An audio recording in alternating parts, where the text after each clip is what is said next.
சொன்னால் 5 காரியங்களை நாம் வாழ்க்கையிலே கொண்டு வந்து விட்டோம் என்று சொன்னால் இந்த உலகத்திலே நாம் சிறந்தவர்களாக உயர்ந்த அந்தஸ்திலே போகிவிட முடியும். 1, ஹராமான விஷயங்களை தவிர்த்து கொள்ள வேண்டும் என்று சொன்னார்கள். 2, உன் பக்கத்து வீட்டாரிடத்திலே கண்ணியமாக நடந்து கொள்ள வேண்டும் என்று சொன்னார்கள். 3, உனக்கு கொடுக்கப்பட்ட நியாமத்துக்களை போதும் என்று மட்டும் நினைத்துக்கொள், உன்னை அல்லாஹ் பணக்காரனாக மாற்றி விடுவேன் என்று சொன்னார்கள்.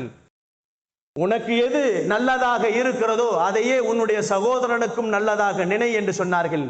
5வதாக கம்மியாக சிரித்துக்கொள், கம்மியாக சிரித்துக்கொள், உன் சிரிப்பு உன் உள்ளத்தை மூத்தாக்கி விடும் என்பதை மறந்து விடாதே என்று இந்த 5 விஷயங்களையும் பெருமானார் ஸல்லல்லாஹு அலைஹி வஸல்லம் இந்த மூமின்கள் தங்கள் வாழ்க்கையிலே கொண்டு வந்து விட்டால் உயர்ந்த அந்தஸ்திலேயும் உயர்ந்த பண்பாடிலேயும் உயர்ந்தவர்களாக மாறி போவார்கள் என்பதை நபிகள் நாயகம் ஸல்லல்லாஹு அலைஹி வஸல்லம் நமக்கு சொல்லி தந்தார்கள். அன்பிற்கினியவர்களே, அல்லாஹ்வின் நல்லடியார்களே, இந்த 5 குணங்களையும் அல்லாஹ் நமக்கும் நம்முடைய குழந்தைகளுக்கும் உங்களுக்கும் உங்களுடைய குழந்தைகளுக்கும் உலகத்திலே வாழ்ந்து கொண்டிருக்கக்கூடிய மூமினான முஸ்லிமான ஆண் பெண் இரு சாரார்களின் குழந்தைகளுக்கும் அல்லாஹ் நசீபாக்க வேண்டும்.